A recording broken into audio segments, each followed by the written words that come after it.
Olá, seja muito bem-vindo ao segundo dia do Onde Investir no segundo semestre de 2026. Se você esteve com a gente ontem, já viu o diagnóstico do cenário e como ele impacta o mercado brasileiro principalmente.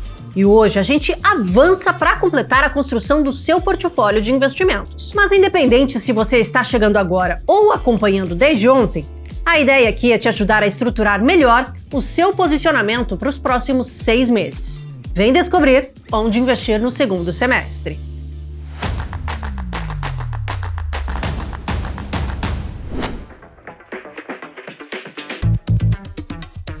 Olá, eu sou Júlia Vilchen, editora-chefe do Seu Dinheiro.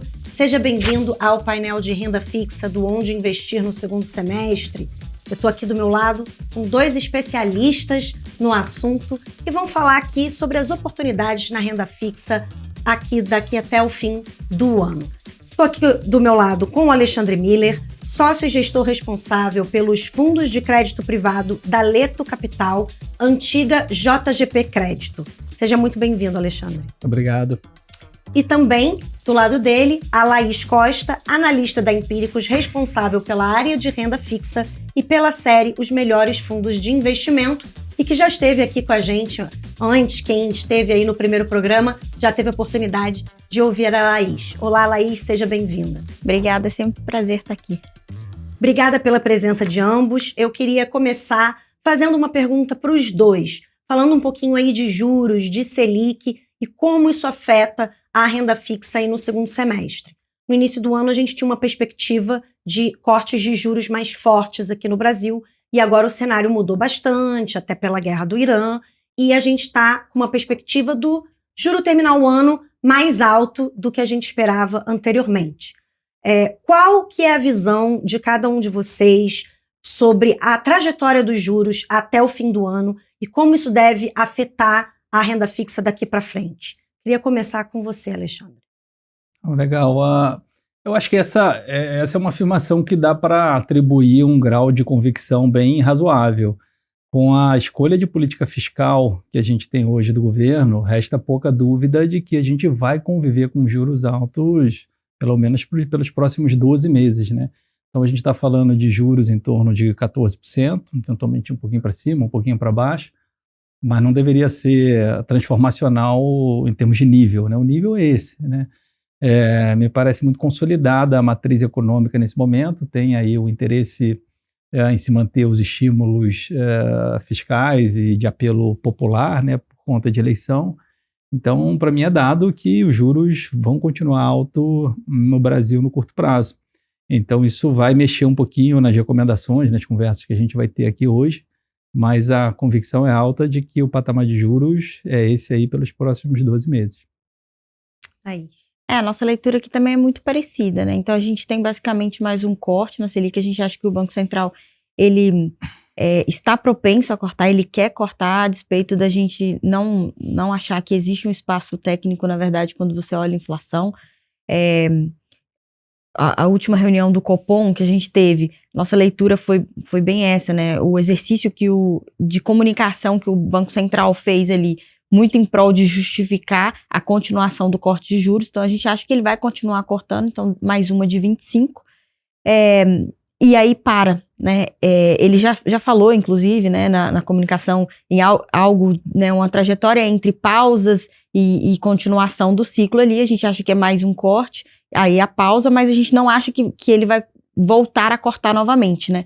Então, a gente tem a estabilidade de juros aí para frente no nosso cenário, muito por causa dos pontos que o Miller acabou de mencionar aqui, que é, na verdade, um gasto fiscal muito acima, né, do que no ano anterior, por ser um ano eleitoral, e um nível de expansão fiscal realmente que, né, não vai propiciar aí essa queda de juros que a gente tinha no cenário aí, como você falou, no início do ano. E vocês acham que tem chance de alta de juros? Ou não? Que seria, no máximo, uma estabilidade, mas voltar a subir, não? Eu acho que um fator de risco, que era uma guerra extensiva no Oriente Médio, ele foi dissipado, né? Se a gente tivesse um prolongamento desse conflito que pudesse impactar o óleo e as commodities correlatas, né? A gente poderia ter um risco mais tangível ali de uma mudança de trajetória. Me parece que os programas de apelo popular já são conhecidos, né? A gente tem ali, acho que a gente teve a isenção do imposto de renda para quem ganha até R$5.000, foi o principal programa. Depois disso, a gente veio com programas menores, o Desenrola, o auxílio de gás, auxílio de combustível. E me parece que o canhão do governo agora está voltado para um programa que tem muito mais impacto na produtividade do que no fiscal, que é o fim da escala 6x1, parece que é a prioridade ali em termos de aprovação, né? Então, me parece que o ambiente está mais limpo em relação a fatores que poderiam justificar uma reversão desse movimento de, eventualmente, mais uma queda de 25, né? Uma estabilização na casa de 14. Isso é até onde o olho consegue ver, né? Até um pouco a eleição. Passada a eleição, a gente vai ter que entender qual vai ser o vencedor e qual vai ser o comportamento desse vencedor, né? Se o vencedor, qualquer que seja, vai por uma linha do gasto é vida, é isso mesmo, tem que estimular, não importa a disciplina fiscal, ou se vai ter alguma proposta de agenda mais estruturante que permita nível de juros mais civilizado no país.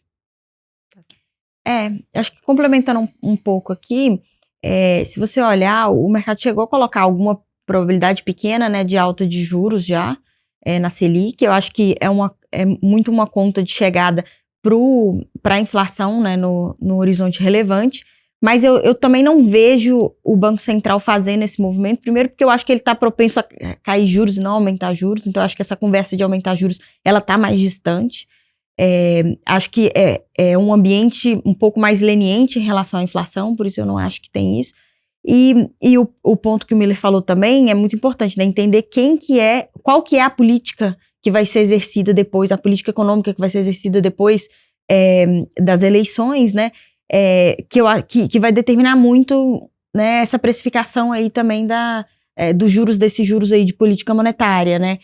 Se a gente de fato vai para um ambiente de possível aumento de juros, ou se a estabilidade vai ser suficiente para a conversão da meta, ou se de repente, né, a gente em uma possível alternância de poder volta a falar aí num cenário de juros mais baixos mesmo. Mas a gente tem aqui uma leitura hoje, né, um pouco mais negativa em relação a essa trajetória de corte de juros, né? A gente acha que se o Banco Central continuar insistindo, né, nessa trajetória de corte de juros, isso necessariamente vai culminar numa alta de juros no ano que vem, provavelmente no início do ano que vem. Então, acho que depende também um pouco se o Banco Central de fato para na próxima reunião ou não. Então, dado esse cenário, eu queria passar essa próxima pergunta sobre títulos públicos para você, Laís. Porque no início do ano a gente justamente tinha a visão de cortes de juros e uma visão positiva para os títulos indexados à inflação. Não que os pós-fixados, indexados à Selic, não estivessem atrativos, mas existia um otimismo com o Tesouro IPCA+. E agora, continua havendo esse otimismo na sua visão? Ou o Tesouro Selic e outros ativos indexados à Selic, o CDI, se tornam mais fortes nesse momento, com essa perspectiva de juro mais alto por mais tempo? A gente viu recentemente as taxas do Tesouro IPCA até ultrapassarem os 8% mais IPCA, né? É um bom momento para entrar, ou o risco está muito grande, não compensa? Qual que é a sua visão? Eu acho que a assimetria ela continua positiva para os títulos IPCA+, né? E se a gente for olhar os indexadores, né? Então, assim, que é sempre importante a gente ter em mente quais são as alternativas daquele investimento, né? Então, na renda fixa, se a gente olhar no início do ano, de fato a gente colocava o IPCA+ como primeira posição ali, mas eu acho que a grande diferença está mais no pós-fixado e no pré do que no próprio IPCA+. Então, assim, a gente continua gostando do IPCA+, você tem a questão do próprio carrego do IPCA, que caso a gente tenha um ambiente de inflação mais elevada, por qualquer motivo que seja, você ainda tem um carrego ali, né, que sustenta esse investimento, principalmente por quem leva ali o vencimento.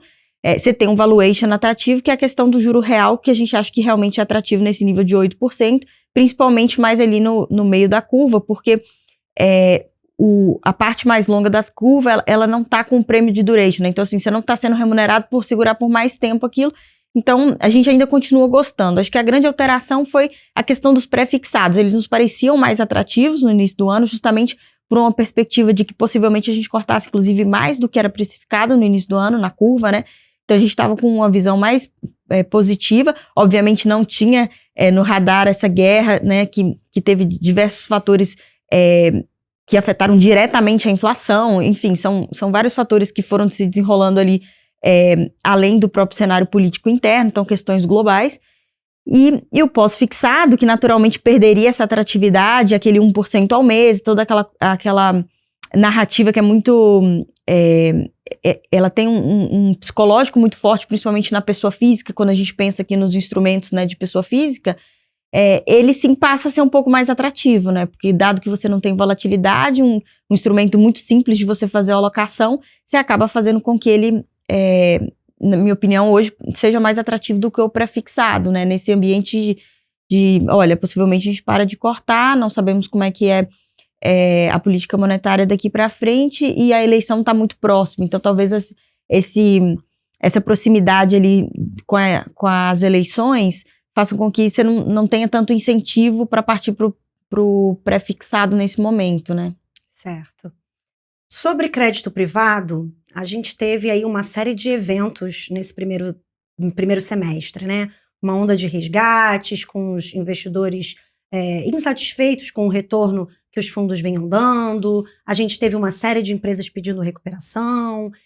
Houve, na sua opinião, Alexandre, uma elevação do risco de crédito nesse mercado de crédito privado local? Houve uma piora nos fundamentos? A gente viu também umas aberturas de spread. Isso abriu oportunidades ou está sinalizando um risco maior? Qual que é a sua visão ante o cenário hoje de crédito privado no Brasil?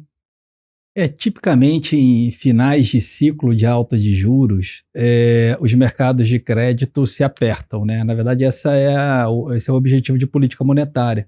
Quando o Banco Central começa a subir os juros, ele está mandando um sinal para a economia, tanto para o empresário, falou, olha, para o empresário, você que estava pensando em abrir mais lojas e investir mais, segura a onda, porque o dinheiro está caro, esfria a demanda agregada, deixa isso para depois. Para o consumidor, ele manda uma mensagem parecida, você que queria trocar sua moto, seu carro financiado, olha bem o valor da parcela, está caro, deixa isso para depois. Então assim, o Banco Central vai apertando o canal de crédito e vai esfriando a demanda. Então isso é típico, né? Sempre que a gente sai dessa alta de juros, alguns eventos acontecem, o mercado fica mais apertado, os mercados de crédito. A gente teve 2 fins de ciclo de alta recente no Brasil. O que terminou no final de 22 e início de 23, esse foi um ciclo muito complicado, porque esse ciclo a Selic tinha chegado a 2% e foi parar em 13,75%. Então, a amplitude do ciclo foi muito alta. Quando a Selic foi lá embaixo, acabou que entrou dinheiro em empresas e projetos que não paravam de pé, que não tinham condição de rentabilizar aquele capital. Então esse ciclo foi muito agressivo no ponto de vista de grandes eventos e até de incidência de perdas no mercado de crédito brasileiro. Ali a gente teve Americanas, Light, Unigel, Sequoia Logística, uma série de eventos em 23, né? Um ciclo muito duro. Esse ciclo ele foi marcado pelos headlines, principalmente Raízen, a maior recuperação extrajudicial do país, Pão de Açúcar, uma empresa muito, muito conhecida, né, com supermercados e tal, listada na Bolsa. Eventos de governança, né, Ambipar, Banco Master, ali no final do ano passado, início desse ano. Mas ele foi um ciclo menos agressivo do ponto de vista de impacto para o investidor que o ciclo anterior. Esses eventos que aconteceram no mercado de crédito de setembro até agora, eles impactaram em mais ou menos 0,6% o retorno do nosso índice de crédito privado, o IDEX CDI, né? Para comparar, lá no início de 23, os impactos foram na casa de 3,7%, foram bem maiores do que esse 0,6% de agora. Então sim, eles aconteceram, é normal que aconteça, mas foi mais contido do que no último ciclo. O que está acontecendo? Acho que dá para quebrar o mercado de crédito em 3 segmentos hoje. As pessoas leem jornal, têm essa percepção, é normal que tenham. A gente tem um problema muito sério de crédito em pessoas físicas, nas famílias, seja de endividamento bancário ou inadimplência de contas de consumo. Problema seríssimo esse aí. Tem a ver também com comprometimento de renda com coisas tipo bets e outros afins, né? Mas aqui é um problema de ordem social e macro. A gente tem um problema de inadimplência com pequena e média empresa, também uma elevação muito perceptível pelos dados do Banco Central. A pequena e média empresa hoje no Brasil está suando para pagar as contas, carga tributária é alta, custo de capital. Só que quando a gente chega na grande empresa, no Brasil a coisa está mais resiliente do que a percepção sugere. Se a gente vê, quem gosta de acompanhar a Bolsa, a diferença de performance do Ibovespa contra o Small Cap é uma boca de jacaré. O Ibovespa com as grandes empresas brasileiras, né, indo muito bem, o Small Cap indo mal, né? Então, nesse segmento de grande empresa, a coisa está segurando ainda, e pequena e média bem, bem difícil. Então, essas flutuações, elas acontecem dentro dos ciclos, né?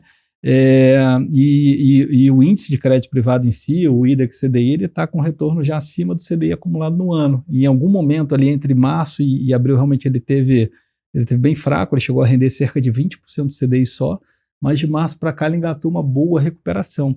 Mas é um índice que é muito representativo de grandes empresas, onde a coisa está segurando. Ali, saindo dali, tem que tomar cuidado, porque tem muito desafio.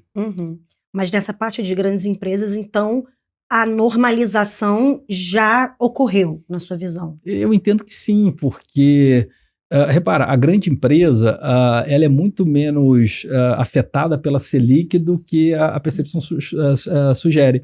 A razão de problema em grandes empresas, tipicamente, ou é governança ou é má decisão de investimento, né? Acho que governança foi muito marcada agora, Ambipar, a Gafisa, a Aliar, Oncoclínicas, empresas que acabaram tendo problemas de crédito, né, relacionados à governança.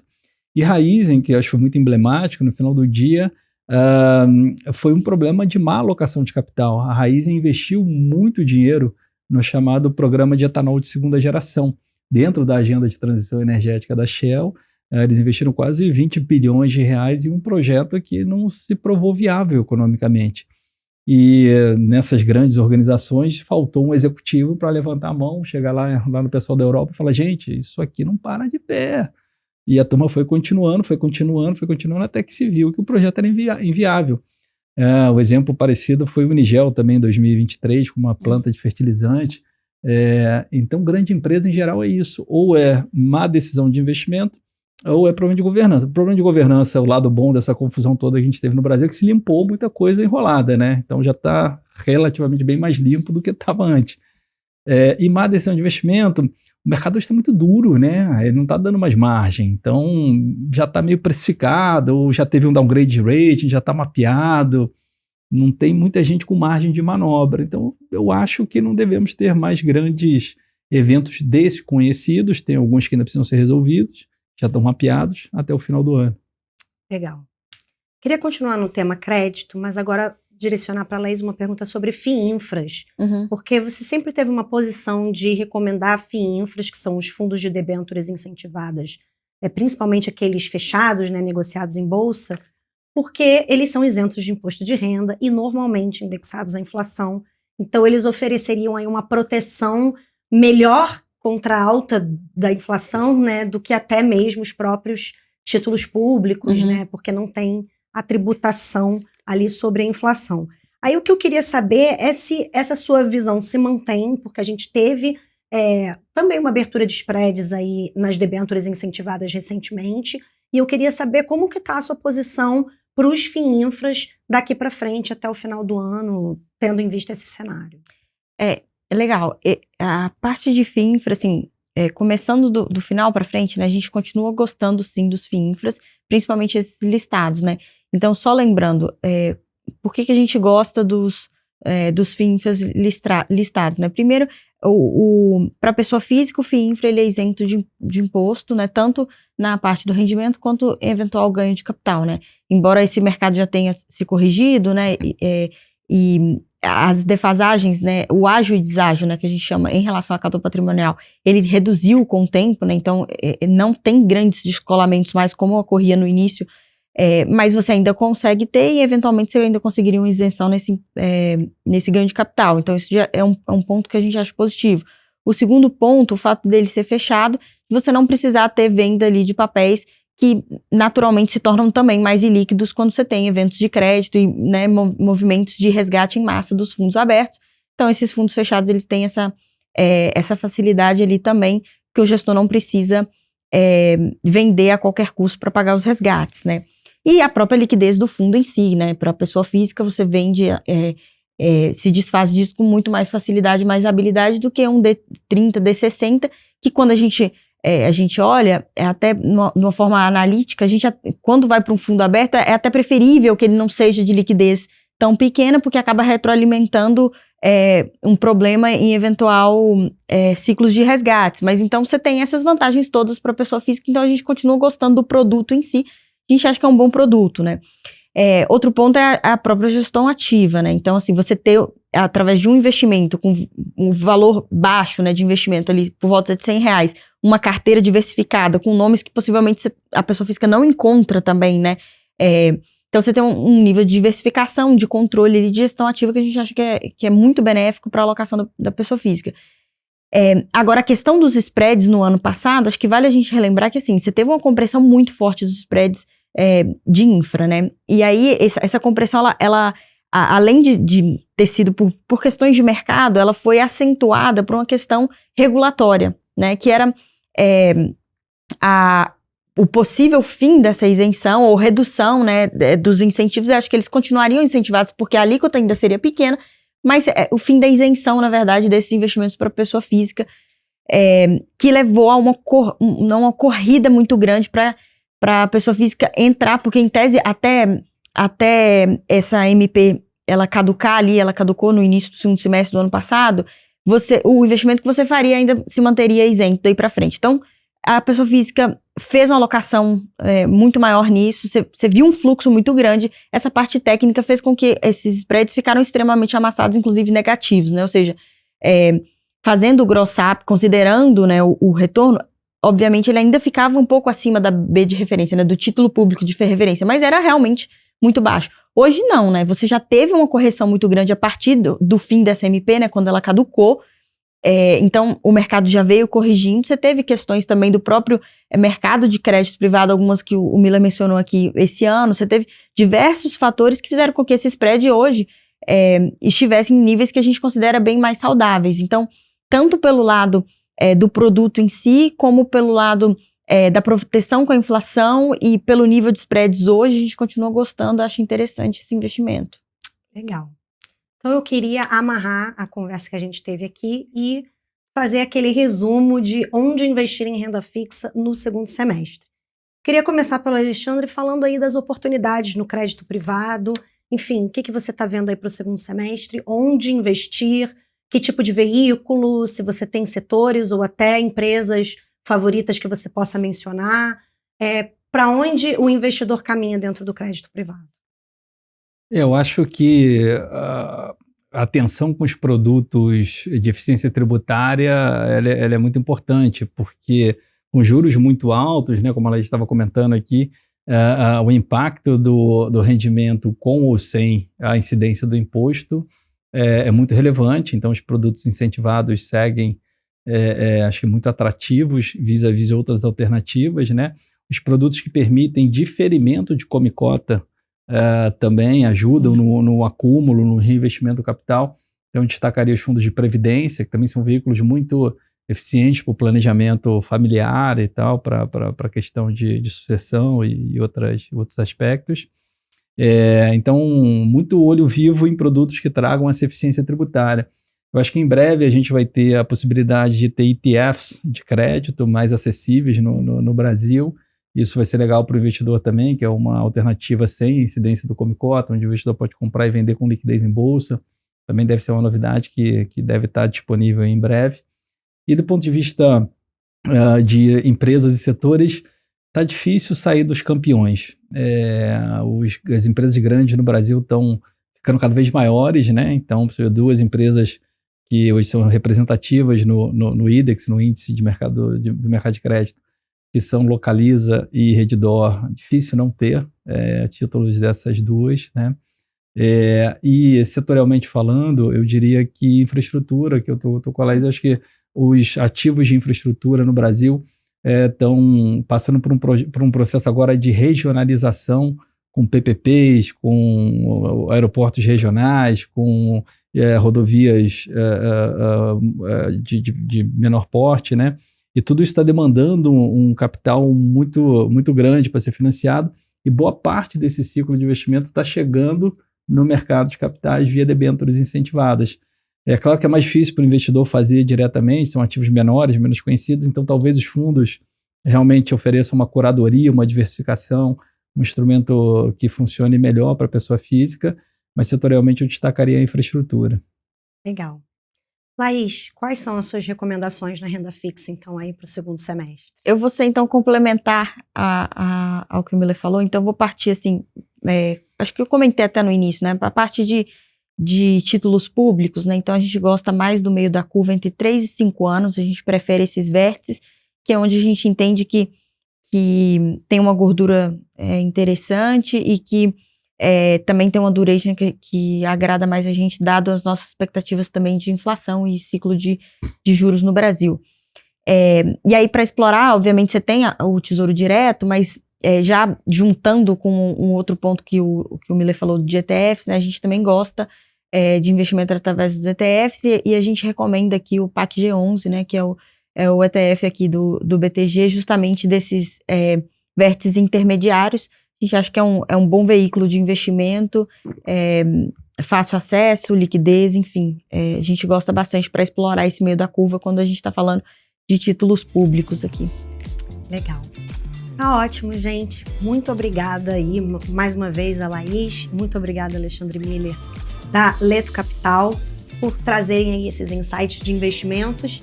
Espero que quem nos acompanhou aí de casa tenha gostado e continue com a gente para ver os próximos painéis. Eu sou Júlia Vilchen, editora-chefe do Seu Dinheiro. Muito obrigada, um abraço e até mais. Olá, pessoal. Sejam muito bem-vindos ao painel internacional do evento Onde Investir no segundo semestre do site Seu Dinheiro. Comigo estão a Marcela Rocha, CIO da Avenue, e o Daniel Popovich, Portfolio Manager da Franklin Templeton. Muito obrigada pela presença, sejam muito bem-vindos. Obrigado. Bom, a primeira pergunta que eu tenho é sobre uma mudança aí da estratégia dos fluxos estrangeiros. No começo do ano a gente viu uma entrada muito forte de investidores estrangeiros na Bolsa Brasileira e agora a gente viu essa mudança. A gente já falou bastante sobre essa mudança no nosso painel de macroeconomia. Queria saber, para o investidor pessoa física, é hora de fazer esse movimento também e passar a investir mais lá fora? Obrigada a todos pelo convite, um prazer poder participar desse evento tão importante. Já estamos em julho, é só o segundo semestre já do ano que voou, mas eu acho que esses 6 primeiros meses do ano foram muito emblemáticos para mostrar por que a diversificação internacional ela deve ser estrutural e não deve ser dependente do cenário econômico. Como você muito bem comentou, nesse curto período de 6 meses, nós passamos por diversas teses a respeito de fluxo para países, setores vencedores e países que estavam com um ciclo mais atrativo. O ano começou com uma janela super relevante para emergentes, todo mundo achando que a força dos Estados Unidos, do dólar, continuaria sendo questionada e esses países poderiam receber mais fluxo. Logo depois veio um conflito no Oriente Médio que trouxe incerteza, mas o que a gente viu foi o mercado migrando para fundamentos, olhando o resultado de empresas de tecnologia e fazendo com que esses setores fossem novamente destaque. Enquanto a gente ainda surfava essa onda, veio dados melhores dos Estados Unidos, números de inflação ali trazendo preocupação e questionamento se os juros nos Estados Unidos iria subir e junto com isso a volta do excepcionalismo americano. Olha só a curta janela de tempo em que vários temas ali diferentes mudaram as narrativas do fluxo, os interesses e como o investidor iria navegar nesse ambiente. Para a gente, essa é uma janela muito clara do porquê a diversificação é estrutural. Você pensar na diversificação, tentando pegar momentos melhores, tentando capturar quando aquele setor vai ser beneficiado, qual país está no melhor ciclo, é sempre estar atrasado, é sempre entrar perdendo uma oportunidade. A diversificação ela deve ser estrutural. Diversificar o patrimônio fora do Brasil deveria ser pensado para o longo prazo, uma estratégia não pensando em ciclos curtos, em cenários de curto prazo. Então, quem estava fora da diversificação internacional não conseguiu capturar todas essas tendências, ou entrou em momentos errados, ou ficou fora de setores. Então, para a gente, esses primeiros 6 meses de um longo, curto ano mostram que a diversificação deveria ser estrutural para todos os momentos. E até reforçando, eu acho que é um excelente ponto. Mas também tem uma questão, acho que a gente viu o movimento do dólar que chama muito a atenção do brasileiro. Se a gente pegar do final de 2024 até, vamos dizer, o período mais recente, o dólar teve uma desvalorização de uns 16% versus o real. E é muito fácil a gente olhar, né, o curto prazo e falar, bom, agora a gente tem uma tendência, né? Agora o real vai continuar se valorizando versus o dólar. Quando a gente sabe que não é bem assim. Se a gente estica um pouco o horizonte, o que a gente vê em 3 anos, vamos dizer, o dólar real, ele fica meio que no 0 a 0, mas com uma enorme volatilidade. E quando a gente olha para um período até mais longo, de 15 anos, o dólar teve uma valorização mais ou menos de 8% ao ano versus o real. Então, acho que reforçando esse ponto da diversificação, é importante o investidor olhar para ter exposição não só ao mercado internacional, mas a moedas como o dólar, porque ele faz sentido no longo prazo. A gente não sabe o que vai acontecer amanhã. Né? E talvez até um ponto que deve ser considerado, o Brasil, ele meio que estava no lugar certo na hora certa, né? Muito acho que essa onda pró-risco Brasil que a gente viu, que se manifestou mais no lado da bolsa, não tanto no lado da renda fixa,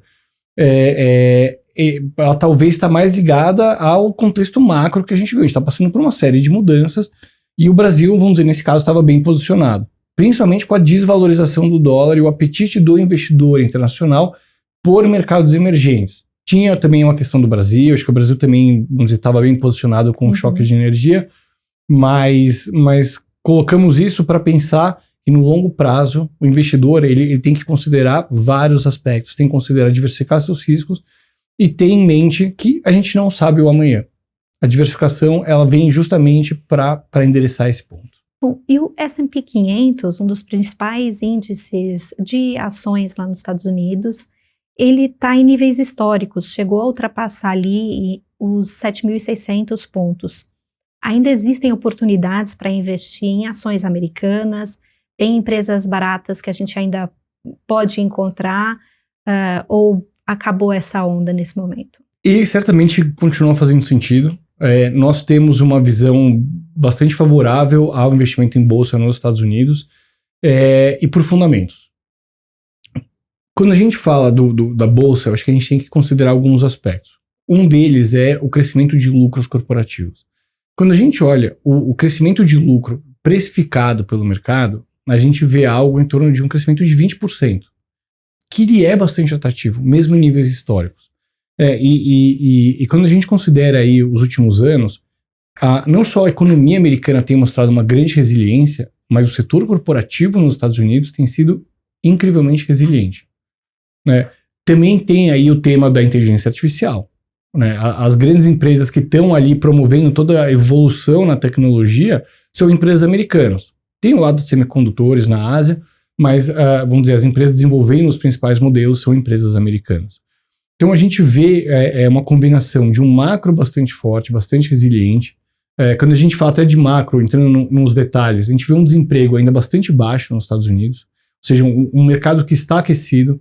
Enquanto o mercado de trabalho mostrar os sinais aí de força, a gente deve continuar esperando um consumo resiliente, que é o principal motor da economia americana. Então a gente vê no combinado uma posição bem favorável aos Estados Unidos. E o fato do S&P estar aí próximo das máximas, ele não deve ser tratado como aquele jogo de soma zero, né? Porque ele está na máxima que agora ele vai cair. É recorrente o S&P 500 estar na máxima, porque conforme os lucros vão crescendo, ele deve continuar subindo. Então a gente tem uma visão bastante favorável. Só o outro lado, para ponderar um pouco, tem um ponto que nos preocupa, que é o nível de preços, né? O nível de valuation da bolsa. O nível de valuation ele não necessariamente indica ali que existe um problema, um perigo no curto prazo, mas ele é algo que deve moderar o apetite a risco do investidor. Uhum. A gente compartilha dessa análise de que ainda há oportunidade na Bolsa Americana. É claro que tudo como a gente trata de investimento deve ser feito com disciplina, né? Sempre cuidado de reavaliar as premissas, entender como estão essas métricas de preços, de lucros e de valuation. Mas quando a gente olha para todos os nossos fundamentos em relação à Bolsa Americana, a gente também acredita que haveria espaço ainda para valorização adicional. Como foi muito bem comentado, os lucros crescem, e mesmo que o preço valorize, quando a gente pega essa razão, ela não está em níveis que trazem preocupação na nossa avaliação agora. E a gente gosta de fazer essa quebra de preço e lucro para os setores. E justamente tecnologia, que é o setor que todo mundo tem mais interesse, mas ao mesmo tempo mais receio pela grande valorização, se a gente compara o lucro com o preço atual, ele está abaixo das médias dos últimos anos, indicando que não estaria tão caro, não estaria ainda com um valuation que traria receio nesse momento. Agora, tudo na Bolsa Americana está bom. Quando a gente faz essa mesma abertura de valuation por setores, tem setores que nos trazem mais cautela. A gente já falou bastante de macro aqui no evento, mas é importante ressaltar, a economia americana está resiliente sim, o PIB está crescendo, o desemprego está baixo, mas tem setores que são aqueles setores mais sensíveis a juros, que esses setores estão fracos, né? Se a gente olha tudo que acontece com o setor imobiliário, tudo que acontece com o consumo lá, a gente vê uma fraqueza. Então a gente fala que a economia americana está em um K, né? Alguns setores voando e outros setores desacelerando. E esses setores que estão desacelerando estão até com esse preço-lucro trazendo maior preocupação. Então a gente fica otimista ainda com a Bolsa Americana, sempre com disciplina, né? Entendendo a razão desses preços sobre lucro, e a gente prefere ficar exposto em setores que estão mais atrativos, como tecnologia ainda. Uhum. E puxando esse gancho das empresas de tecnologia, e principalmente essa tese de inteligência artificial. É uma tese aí trilionária, empresas buscando IPOs com valores bastante altos e as empresas de tecnologia de maneira geral investindo grandes somas. Que cuidados que o investidor deve ter ao entrar nessa tese, ao entrar em empresas de tecnologia? Bom, a primeira é que a gente está falando de uma tecnologia transformadora, né? Acho que existe um certo consenso, todo mundo espera grandes coisas da tecnologia da inteligência artificial, mas como toda tecnologia, ela deve levar anos ali para entregar todo o seu potencial, todo o seu retorno. Se a gente fizer uma comparação com por exemplo, a época da bolha de 2000, né, da tecnologia, né, muitas vezes a gente faz essa comparação esquecendo que a década que precedeu foi uma época de grandes investimentos na infraestrutura de telecomunicações. E é uma tecnologia que até hoje estamos colhendo aí os muitos benefícios. Então, dessa forma, quando olhamos para a tecnologia da inteligência artificial, é importante ter em vista o potencial de longo prazo, mas tomar cuidado com alguns excessos no curto prazo. Então, esse é um ponto que, para nós, tem sido muito importante na gestão dos portfólios. Um outro ponto que é importante colocar, quando a gente olha as grandes empresas de tecnologia, uma coisa que nos dá um pouco mais de confiança é que muito do investimento sendo feito, ele vem de recursos próprios. Ou seja, são empresas que já têm aí negócios robustos, são provavelmente as empresas com as margens, acho que mais altas, pelo menos no tamanho que tem, até num sentido histórico, que chama muita atenção, e essas empresas estão usando recursos que estão sendo gerados dos próprios negócios. Só que tem um porém. Quando a gente olha a geração de fluxo de caixa livre dessas empresas, ele está se encurtando cada vez mais rápido. E começamos a ver essas empresas acessando o mercado de dívidas para poder financiar esse ritmo de investimento. Não necessariamente significa que algo ruim está para acontecer, mas é um ponto que nos chama a atenção. Então, acho que, de novo, nesse sentido, a gente vê uma tecnologia com enorme potencial, ainda a se materializar, ainda a se mostrar, por exemplo, nos dados macro, mas que tem ali um potencial. O investidor tem que estar atento, tem que estar posicionado com a cabeça de longo prazo. Perfeito. E aí, indo um pouco para a renda fixa, os títulos americanos, o Kevin Warsh, novo presidente do Fed, Banco Central norte-americano, disse que vai reduzir a comunicação da autoridade monetária, mudar a forma como o Banco Central, o Fed, lá se comunica. Nesse sentido, o que esperar para esses títulos de dívida para os juros dos Estados Unidos, sendo que o Fed vai diminuir as comunicações ou vai mudar a maneira de se comunicar daqui para frente? Estamos aprendendo a saber quem será o Kevin Warsh como novo presidente do Fed, né? Mas, por enquanto, eu não me preocuparia com essa tentativa dele de reduzir a comunicação. Na verdade, eu acho que isso está em evolução com o tamanho do desafio do cenário econômico atual. A gente aprendeu desde 2008, na grande crise financeira, que os bancos centrais queriam trazer ainda mais previsibilidade, as taxas de juros estavam em zero, não tinha inflação. Eles queriam cada vez mais trazer cuidado, comunicação, forward guidance, daí tinha gráfico com expectativa de juros, tinha palavras mágicas ali para falar dos próximos passos. Acho que essa previsibilidade dos bancos centrais acabou. Hoje nós estamos navegando em um mundo com inflação mais alta, com um cenário muito mais instável, seja por conflitos geopolíticos, choque de oferta. Então acho que até faz parte ali da comunicação dos bancos centrais tentar não ser tão previsível, porque senão a credibilidade deles vai ser colocada em risco caso algo saia ali fora do planejado. E acho que o Kevin Warsh vem para reforçar esse sentimento. Então não me preocupo com o fato dele querer mudar muito a comunicação do Fed. Acho que é um bom exemplo da complexidade do momento atual. E se a gente pensar o que ele disse como presidente já do Fed, acho que ele foi numa linha muito dura ali, mostrando a importância com o compromisso da inflação na meta, o que já mostra pouca interferência política por lá e uma preocupação com os atuais patamares da inflação no ambiente de economia resiliente.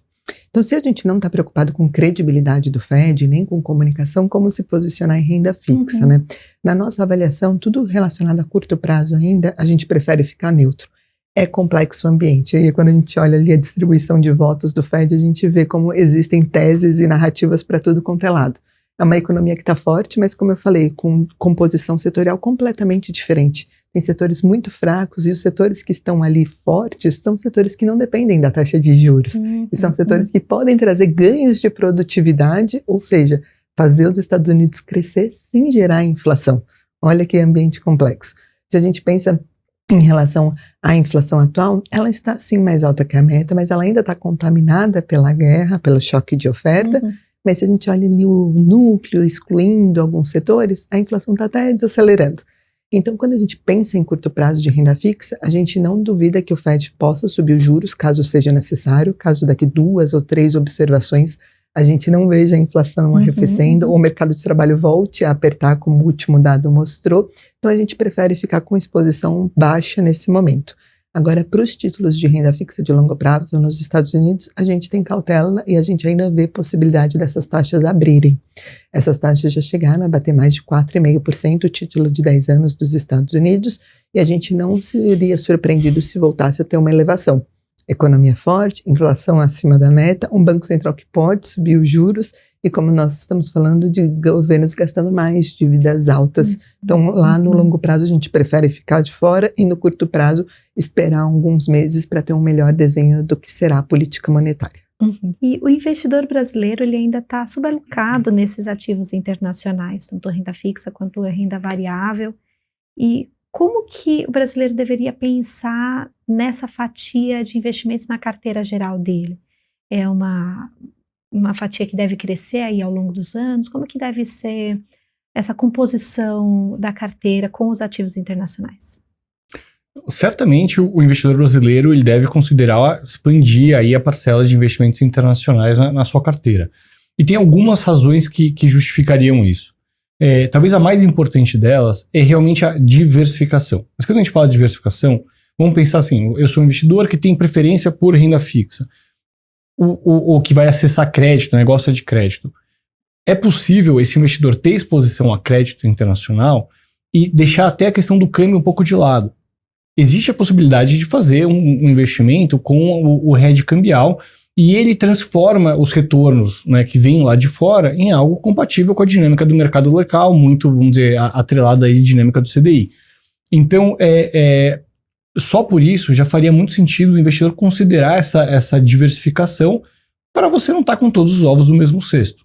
Né? A gente sabe como os ciclos aqui no Brasil, todos os ativos de risco, né, as classes consideradas ativos de risco, tendem a andar muito juntas.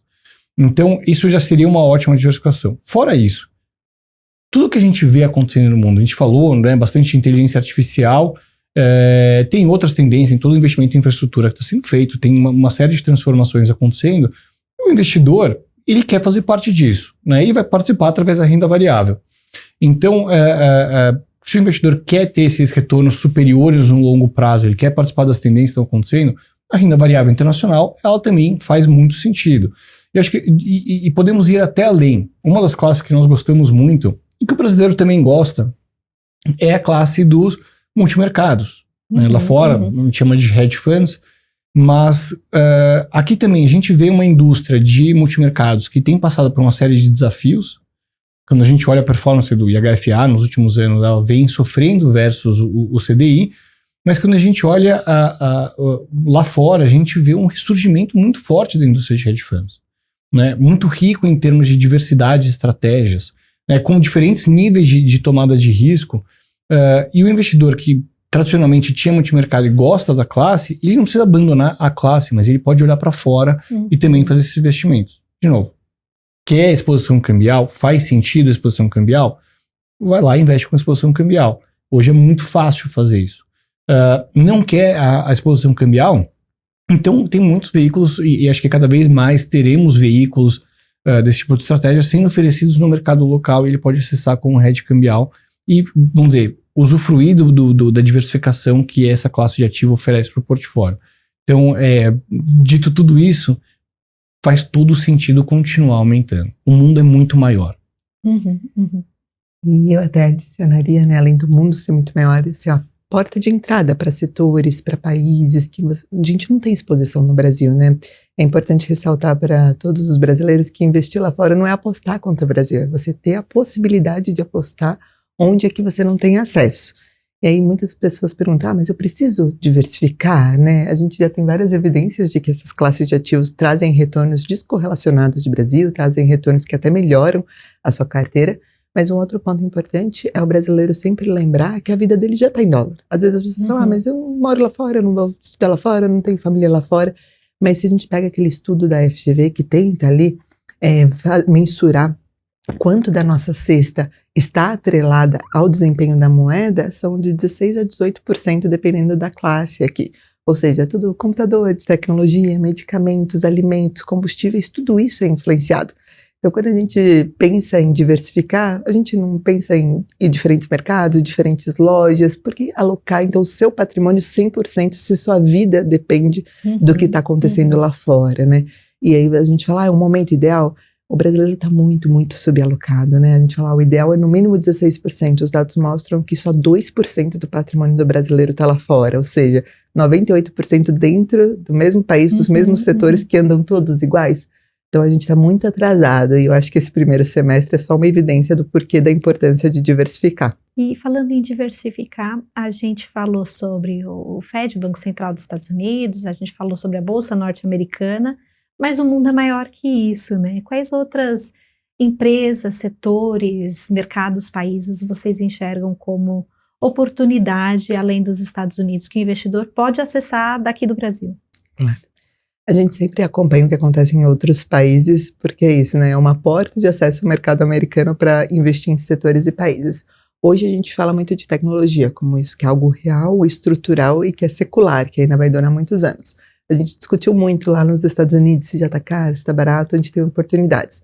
E aí agora a gente, apesar de estar otimista com a Bolsa Americana, a gente pensa em como derivar isso para outras regiões que também podem se beneficiar. E aí acho que Coreia e Taiwan continuam sendo os países que têm essa oportunidade. É verdade que esses índices também valorizaram muito ao longo dos últimos meses, já são muito representativos dentro da classe emergentes, mas a gente ainda vê que esse setor por lá pode continuar trazendo lucros junto com essa valorização de preço. Fora isso, saindo um pouquinho da questão de tecnologia, a gente gosta aqui na América Latina da história do Chile, um país que passou por eleição ano passado, um país que está buscando novas reformas para intensificar ainda mais o setor financeiro e trazer um boom ali de reformas para melhorar sua produtividade ainda mais. A gente acha que é um país que pode trazer ainda valorização em setores que estão descorrelacionados de tecnologia e junto com isso a história do cobre, né? Então tem o setor financeiro lá que passa por reformas e o preço do cobre, que é um insumo importante em toda essa cadeia de inteligência artificial que o país se beneficia. Mas fora esses países, a gente acompanha o que acontece também em Europa e outros países da América Latina. Por enquanto não tem um grau de convicção grande, mas como a gente falou muito aqui em disciplina, né? Isso é uma reavaliação que ocorre ali toda semana, para não falar, ou todo mês de maneira mais formal, para a gente ver fundamentos e preços se fazem sentido. E nós somos defensores do investimento, assim, quando a gente fala de renda variável, o investimento global. Faz sentido ter exposições às diferentes regiões. Quando a gente olha, por exemplo, o ano passado, né, 2025, talvez quando o ano se iniciou, todo mundo tinha uma visão muito favorável aos Estados Unidos, talvez uma visão até um pouco pessimista em relação à Europa. no final do ano, com todos os eventos geopolíticos, com toda a questão do tarifaço, foi um ano de fortes retornos na renda variável. Os Estados Unidos teve uma performance ali próximo dos 17,5%, foi uma das grandes regiões que pior performou no ano. Né? O investidor estava bem diversificado e ele surfou muito bem essa onda. Então, acho que além quando a gente olha para frente agora, além da Ásia, que certamente continua sendo muito atrativo, né? Até quando a gente considera os retornos nesse ano, né, a Ásia, movido pela questão dos semicondutores, tem trazido fortes retornos. Quando a gente olha as Magnificent Seven, né, as 7 grandes empresas de tecnologia dos Estados Unidos, elas estão meio que no 0 a 0 no ano. Né? Então a gente vê assim, as empresas estão recebendo o investimento da inteligência artificial, a compra dos chips estão se beneficiando muito, estão subindo de uma forma muito agressiva, enquanto as empresas que estão, vamos dizer, fazendo o investimento, nesse ano a performance está indo um pouco de lado. Então esse é um ponto. Acho que uma outra região que nós estamos particularmente favoráveis é o Japão. O Japão passou aí por quase 4 décadas aí de uma economia que tinha dificuldades de crescer, tinha dificuldades até de gerar inflação, e o que nós vemos agora é uma economia que está reaquecendo. Não só a economia, vamos dizer, o lado macro, ele está mais positivo, mas nós vemos uma série de reformas que iniciaram lá atrás, visando uma melhoria na governança corporativa, melhor tratamento de acionistas minoritários. Tudo isso passa a dar efeito agora, e o governo tentando também aproveitar um pouco desse momentum aí e fazendo alguns estímulos fiscais. Então também é uma região que a gente acha bem interessante. Vale a pena sempre ter esse olhar global.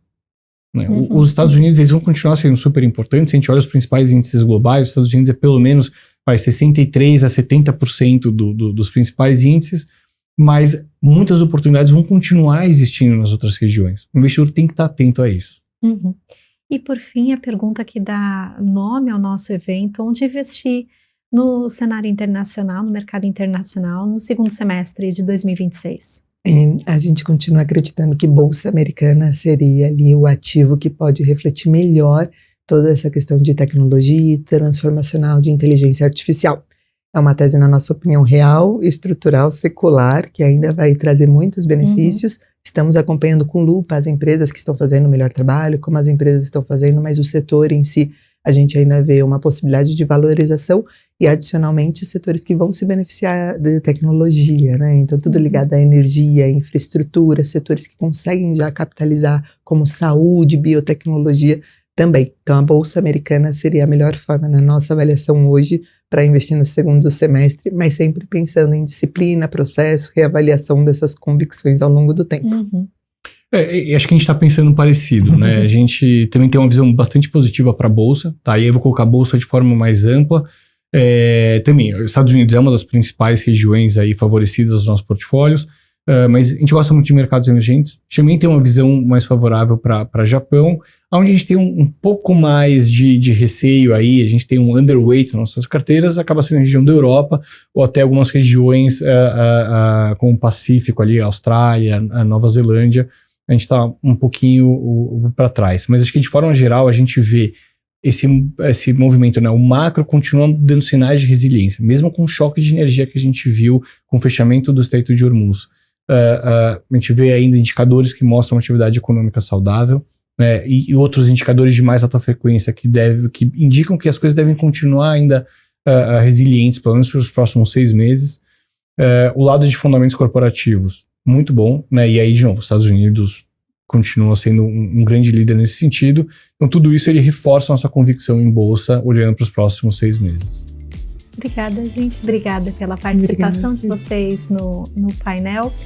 E para você que está assistindo a gente, continua acompanhando a nossa programação. Olá, investidor! Olá, investidora! Seja muito bem-vindo ao nosso painel de criptomoedas. Hoje a gente vai falar justamente delas, as criptomoedas que viveram um período bastante complicado agora no primeiro semestre e tentar responder essa pergunta: onde investir no segundo semestre de 2026? Aqui ao meu lado, a gente tem o Walter Rebelo, chefe de research da Empíricos. Tudo bem, Walter? Maravilha, Renan. Obrigado pelo convite. Muito bom estar aqui. Muito bom. E Henry Oyama, diretor de estratégia de investimentos da Hashdex. Muito prazer. Prazer, Renan. Um prazer estar aqui com vocês. Muito bom. Bom, acho que a primeira pergunta que a gente tem que fazer, né, falando com você, é que, para começar o painel, né, a gente está vivendo um momento bastante complicado para as criptomoedas, várias guerras em curso, aumento nos custos de energia, juros cada vez mais altos, né? Eu queria ouvir de você um pouco qual foi o primeiro semestre das criptomoedas, assim, qual que é o panorama geral e qual o cenário que a gente tem hoje, né? Dado que tem tokens aí que estão caindo mais de 30% no ano.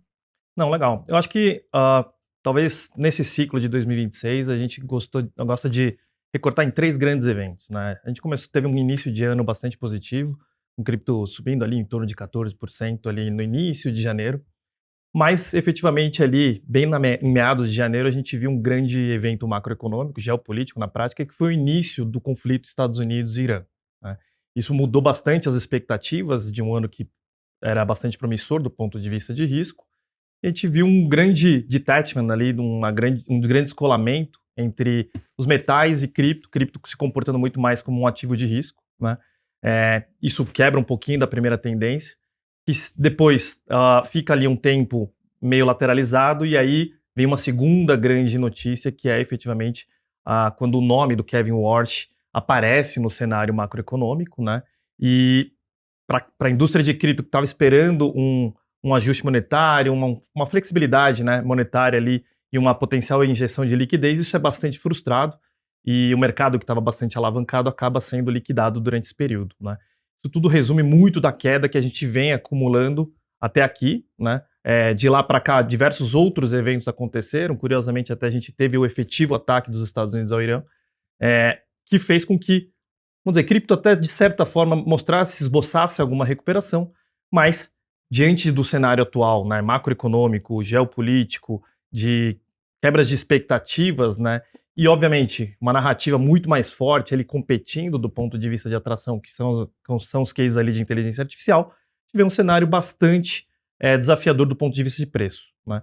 No entanto, do ponto de vista de fundamento, a gente tem visto grandes avanços ao longo desse primeiro semestre. A gente pode discorrer um pouco mais adiante, mas a gente vê pela primeira vez em muito tempo um grande descolamento entre os fundamentos que regem cripto e os preços, efetivamente, que têm acompanhado muito mais essa tendência de risk-off, e especialmente em cripto a gente tem visto ali um certo desânimo, né, com a indústria, com tudo que tem acontecido mais recentemente, né? Uhum. Perfeito. E você, Walter, o que você traz de destaque do primeiro semestre para a gente? Acho que são, o Henry elencou aqui, né, 3 partes, né, desse ano que de fato eu estou 100% de acordo. Eu acho que a gente tem mais pontos contra do que pontos pró, né? Tanto é que o Bitcoin está caindo aí uns 20% no ano. De pontos contra, né? O tal do risco quântico, que acho que até um assunto que você vai querer puxar na pauta, né? Como você tinha falado aqui no backstage, é um problema que ainda não temos solução. Tem a questão da strategy, né? Que é a maior acumuladora de Bitcoin, tem alguns ruídos aí quanto ao nível de alavancagem dessa empresa e até onde ela consegue comportar os fluxos de dividendo que ela se comprometeu a pagar para o mercado. Tem a questão do risco geopolítico, que por hora, na verdade, eu acho que o que mais me surpreendeu em cripto este ano foi que o mercado não caiu junto com o S&P 500 durante a guerra. Na verdade, ele se comportou ali, até foi ali o seu 5% positivo no Bitcoin, né? Que eu acho que demonstrou uma propriedade do Bitcoin sendo precificada pelo mercado, né? A propriedade de hedge antissistema. Então, algum fluxo ali que veio do Irã, né, por conta de guerra, querendo sair do sistema financeiro deles, mostrou que o Bitcoin ele tem essa característica e em alguns momentos do mercado essa característica é precificada, né? Ela é utilizada pelo mercado. Então, é um ano bem desafiador, juros mais altos, liquidez mais escassa, e a liquidez que você tem no mercado está toda indo para IA. E você vê isso não só nos fluxos de ETFs, como também várias mineradoras que têm pivotado de modelo de negócio. Eles têm pivotado para fazer um business de colocation. Então, eles vendem os equipamentos de mineração, né, fazem ali uma utilização do galpão deles, da energia em escala, para receber GPUs de Microsoft, CoreWeave, e quando eles fazem isso, eles têm acesso a uma linha de crédito até mais barata do que você chegar para o mercado e falar, sou um business de mineração de Bitcoin. Então, um cenário desafiador, lógico, um mercado cíclico, não acho que a gente vai partir dessa para uma melhor, acho que o mercado vai voltar assim eventualmente. Não, maravilha. E para o segundo semestre, né? Você citou um pouco por cima que tem essa pivotagem das empresas de mineração de cripto, Walter. O que tem que ser um catalisador de preços, né? Positivos e negativos, evidentemente, agora para o segundo semestre, né? A gente vai continuar vendo um cenário de juros mais altos, a gente não sabe se vai acontecer o fim da guerra. O próprio Saylor, que chegou a derrubar o mercado no primeiro semestre, pode voltar a gerar mais confiança no Bitcoin. Enfim, o que tem de ser destaque aí? Cara, do meu ponto de vista, eu acho que a strategy, da mesma forma como ela foi um ponto positivo com o mercado subindo, ela pode ser um ponto negativo com o mercado caindo. E assim, a gente pode falar um pouco mais a fundo aí dessa dinâmica da strategy, da estrutura de capital deles, mas o acionista comum de MSTR, ele está sendo ativamente diluído com o preço caindo. E não existe nenhum livro de regra que fala que o Bitcoin não pode lateralizar por 1 ou 2 anos. Então, assim, a gente não sabe, né? Você tem que gerir risco. Essa é a resposta, né? De gatilho, o principal gatilho fundamental que eu vejo é uma eventual aprovação do Clarity Act. Aí sim a gente conseguiria ver aqui o mercado precificando, né, um retorno maior para cripto, né? Dito isso, os únicos argumentos pró-Bitcoin que eu vejo hoje são mais técnicos do que fundamentais. Se você olhar, ele está próximo da média de 200 semanas, o nível que demarcou o fundo de bear market em outros ciclos. Não necessariamente vai demarcar agora, mas é uma estatística histórica e a gente tem que olhar para ela conforme uma estatística histórica, né? Pode ser que seja um bom nível para estar acumulando. Se você olhar uma janela mais longa, eu acho que sim faz sentido você ter Bitcoin. E com essa faixa de preço que a gente está hoje, mais ou menos acima de 60 mil, 64 mil, né? Isso. Isso não quer dizer que a gente possa ter um drawdown mais na frente, que eu inclusive acredito que é bem plausível de a gente ver o Bitcoin indo para uns 49 mil dólares. Caramba. Uma queda bastante acentuada aí, né? 18, 20%, né? Não é tão incomum, né? A gente vai falar mas acontece com frequência. A gente vai falar mais de preço do Bitcoin pra frente, mas antes eu queria ouvir um pouco do Henry. O que você traz de destaque agora pro segundo semestre, né? A gente vai ver esse drawdown de quase 20% ou a gente pode ver uma disparada de 100% ainda? Não, legal. Eu concordo com o Walter e acho que o horizonte curto de tempo ele é bem mais complexo da gente antever, né? Adicionaria aqui, aí saindo um pouquinho da questão do Bitcoin em particular, apesar do Bitcoin eu ainda ver também alguns gatilhos do ponto de vista de adoção, adoção por parte do sistema financeiro tradicional, né? A gente ainda está em discussões aí da aprovação do 401k, é um mercado trilionário que eventualmente pode adicionar cripto nos portfólios ali de previdência nos Estados Unidos. A gente está vendo também o próprio Morgan Stanley abrindo plataformas e essa é uma tendência que eu acho que ainda não se esgotou, né? Assim, diversos players institucionais norte-americanos, bancos, instituições financeiras, abrindo a disponibilidade de cripto e listando seus próprios ETFs e disponibilizando aos seus clientes, né? Acho que isso é uma tendência que deve perdurar ao longo do segundo semestre. A gente tem visto e conversado bastante com investidores também norte-americanos que têm adotado dentro de seus portfólios modelos, né, uma alocação estratégica. Isso é um debate que ainda também está bastante quente nos Estados Unidos.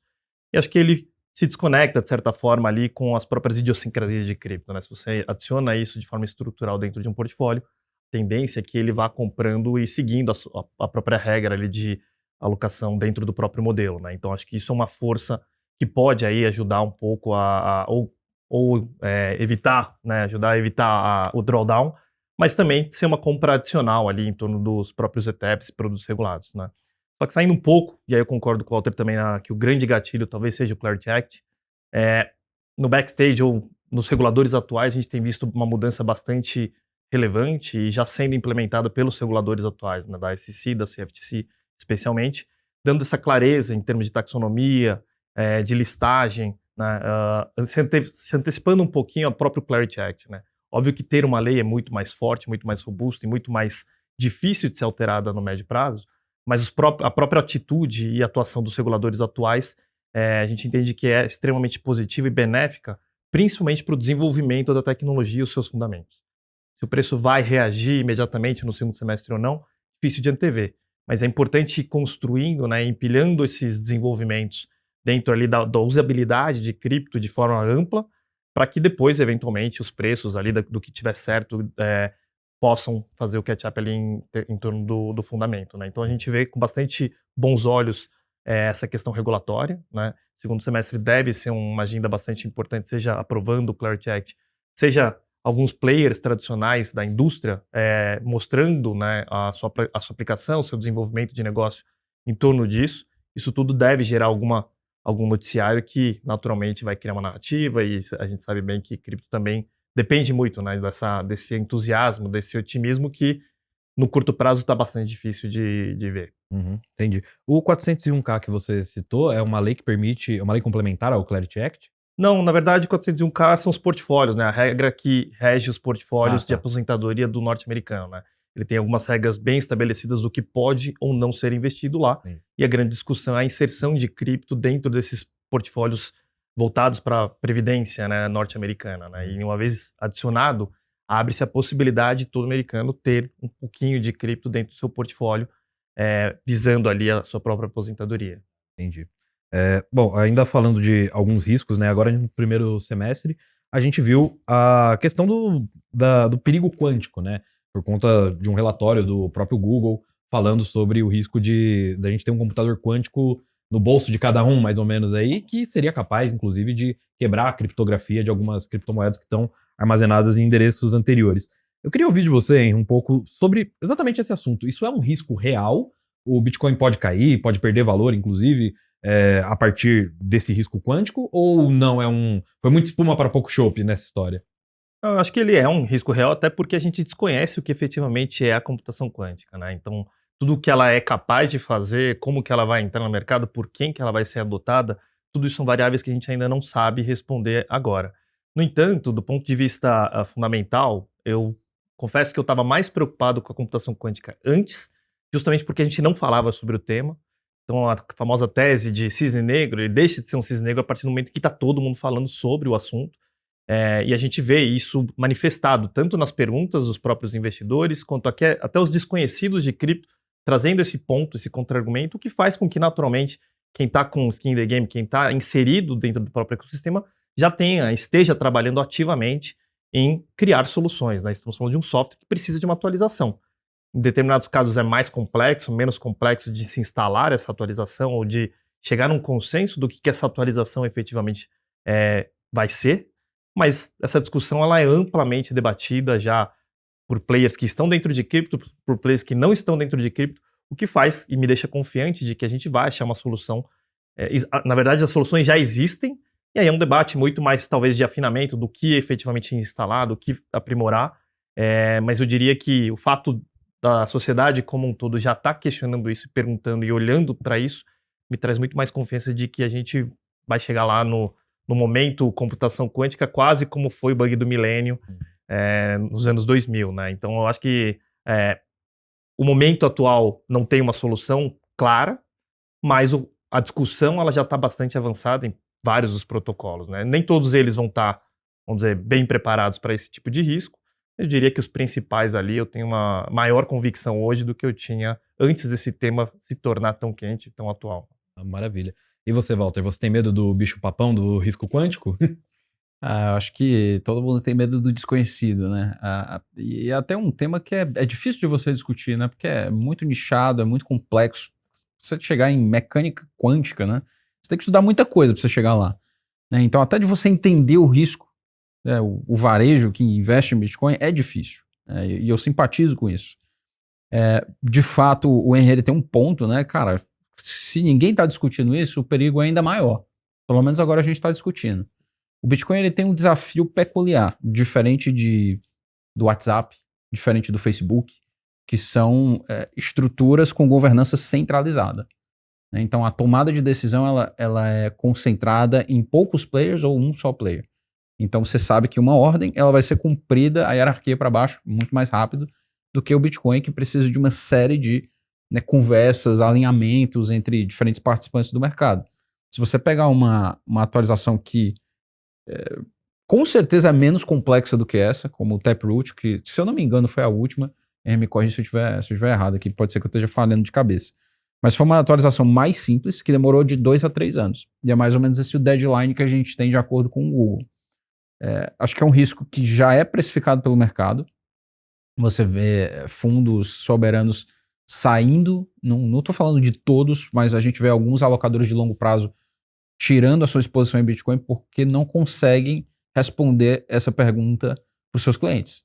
E se você é um fundo soberano, né, um fundo de pensão né, que está obedecendo a essas leis, os 401ks da vida, não só nos Estados Unidos, mas em outras jurisdições, você provavelmente não vai querer tradear Bitcoin no curto prazo, vai ser uma alocação estrutural de longo prazo.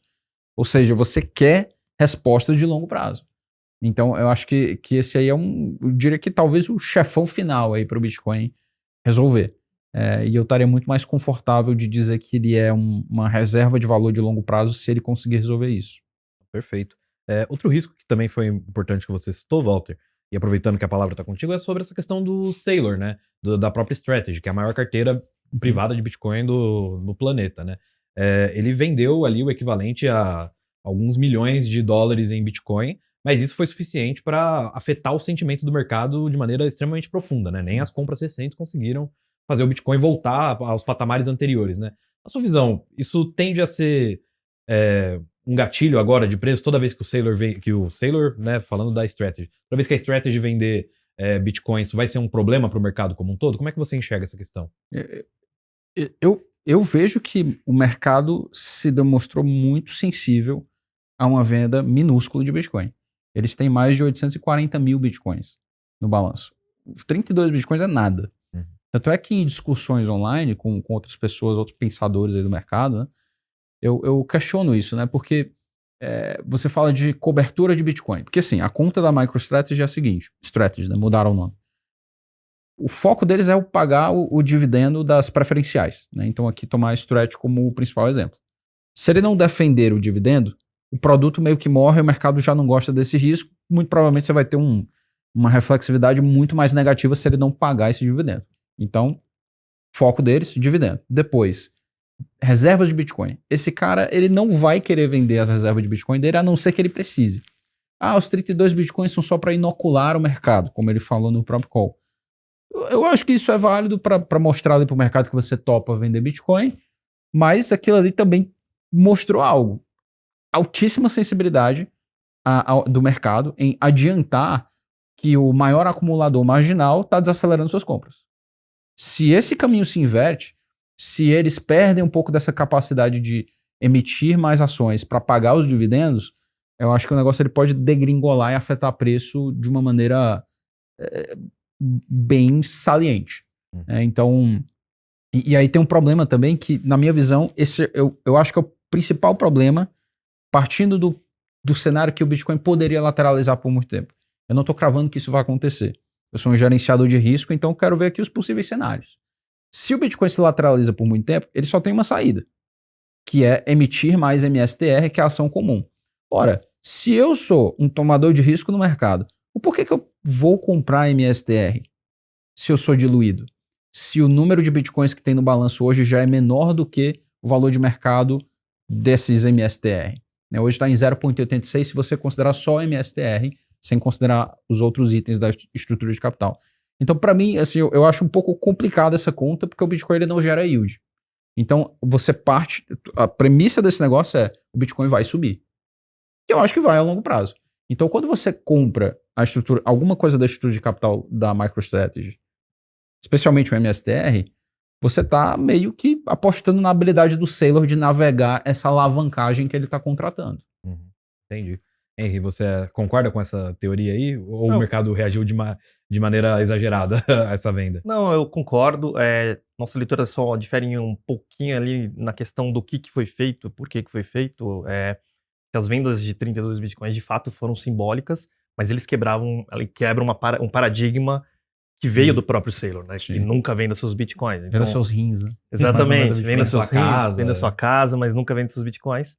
Mas naturalmente ele precisava, em algum momento do tempo, sinalizar que isso era uma possibilidade, né? As próprias agências de risco, quando avaliavam o case da Strategy, colocavam em xeque se ele venderia ou não, né? Então acho que isso foi muito mais um sinal do que efetivamente algo relevante, até do ponto de vista financeiro, o que ele levantou de capital é insignificante perto do todo. Foi um teste para ver a reação e acho que ele entendeu qual é essa reação, e isso impactou tanto nas ações da Strategy quanto na estrutura de capital como um todo, né?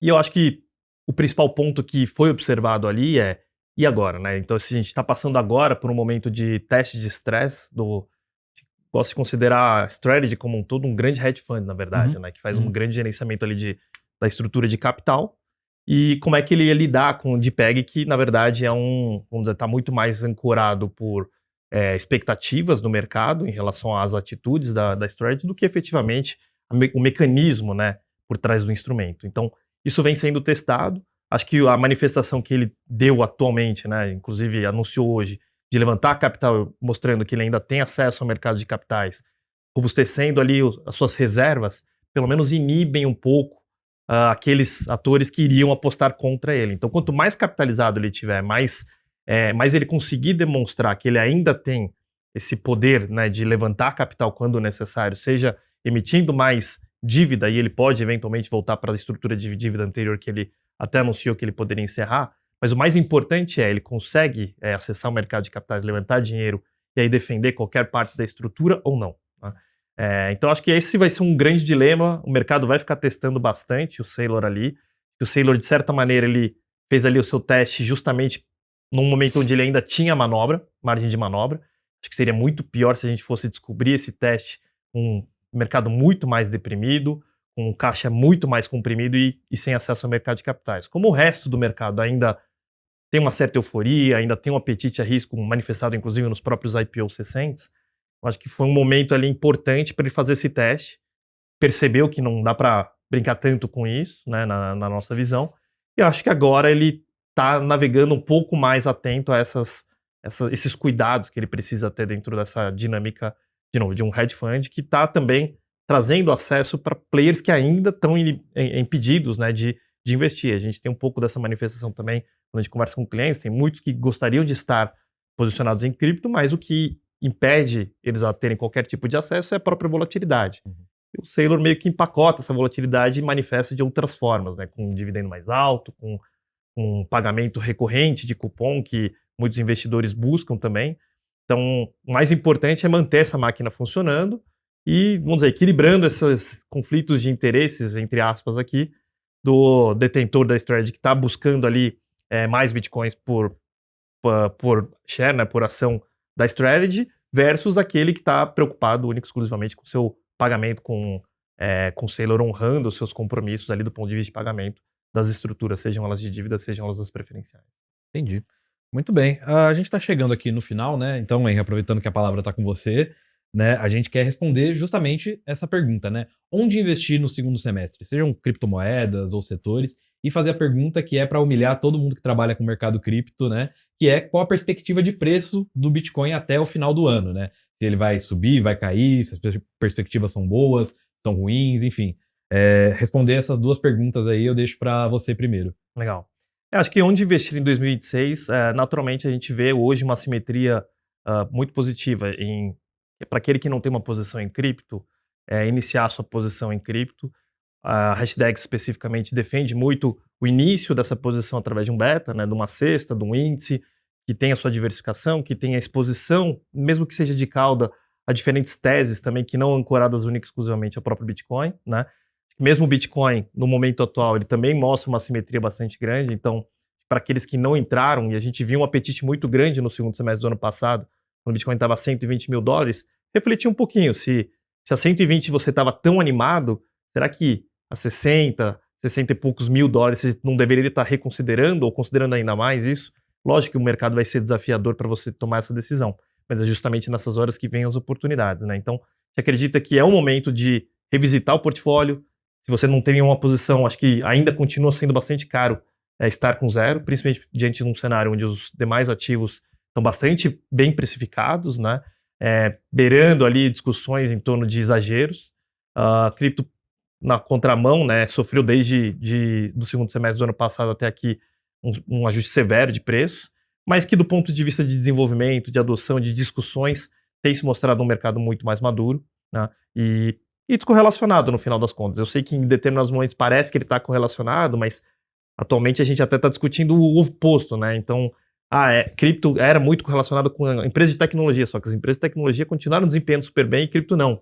Então, isso meio que pro lado ruim, que ninguém gostaria de observar, mas ele está descorrelacionado efetivamente, né? Então, é o que se espera de uma classe descorrelacionada. Acho que ele tem valor dentro do portfólio justamente por ser descorrelacionado, por ter uma simetria de retorno. Até a alta volatilidade é possível, né? Hoje a gente tem um mercado de derivativos que permite capturar esse tipo de volatilidade a seu favor e transformar isso em diferentes estratégias. Eu acho que cripto continua sendo uma narrativa bastante importante no momento de inflexão ali do ponto de vista regulatório, né, do ponto de vista de desenvolvimento e adoção bastante importantes. A gente acredita e segue confiante, bastante confiante aí com prognóstico de médio e longo prazo para cripto. Uhum. Sobre a questão de preços, nós achamos que a gente tem muita dificuldade em precificar, principalmente porque a gente está sempre nessa ideia de índice, né? A gente prefere o índice ao ativo individual na maior parte do tempo. Óbvio que a gente respeita muito as opiniões individuais, eu mesmo tenho as minhas, mas essa questão do beta ali, a alocação é onde a gente defende mais. O que dá para a gente trazer é que, em termos de métricas mais quantitativas, métricas mais de preço, a gente está num ponto, nossa regressão histórica, por exemplo, nos mostra que a gente está numa banda bastante comprimida, né? E historicamente, quando a gente bateu essa banda inferior ali da nossa regressão, nos 12 meses que se sucedem, isso acabou entregando retornos bastante expressivos, né? Então, acho que do ponto de vista de sinal, é muito mais esse sinal, a simetria está muito mais favorável, muita coisa ruim precificada, pouco prognóstico, como aqui na própria conversa está se demonstrando, mas geralmente quando a gente está falando de um ativo com assimetria de retorno, esse é um excelente ponto de entrada, justamente porque tudo que está de ruim, em teoria, está precificado, ou pelo menos está mapeado, e o que pode acontecer de bom não necessariamente já está transparente para todo mundo, né? Então, o que eu posso contribuir ali do ponto de vista técnico de nível, eu diria que é onde a gente está atualmente. Maravilha. E Walter, a mesma pergunta para você agora. Onde investir no segundo semestre, né? Sejam setores, índices mesmo, como o Henry falou, ou criptomoedas específicas e perspectiva de preço do Bitcoin. Acho que mesmo com o mercado ruim, a gente... ruim no relativo, né? A gente consegue ver ali flashes de bons negócios sendo criados. E existem tokens que estão simplesmente completamente descolados do Bitcoin, performando muito bem, embora o Bitcoin está entregando menos 20% no ano. E o grande exemplo é Hyperliquid, né? Que é uma corretora descentralizada que gera volume, esse volume se converte em taxas e as taxas se convertem em buybacks do próprio token.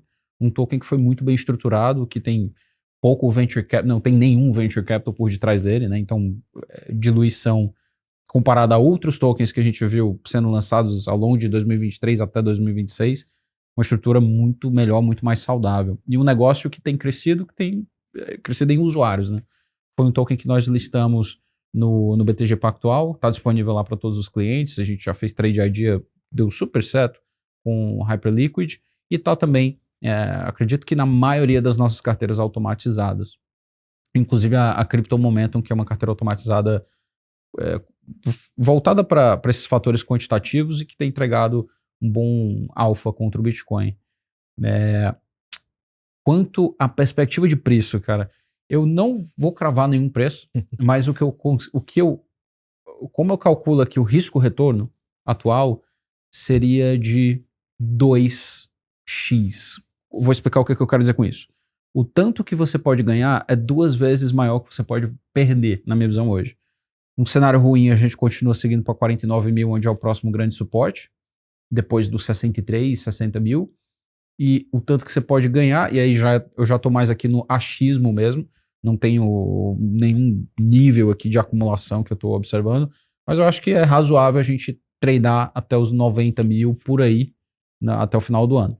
Então não sei onde o preço vai estar no dia 31 de dezembro, mas o cenário risco-retorno aqui está ao nosso favor para quem quer tomar risco no Bitcoin. Bom, a gente vai encerrando mais um painel aqui. Queria agradecer a você, Walter, queria agradecer a você, Henry, e a você que está nos assistindo. Não deixe de conferir os nossos outros painéis sobre cenário internacional, ações e seguir o seu dinheiro no YouTube. Até a próxima, pessoal.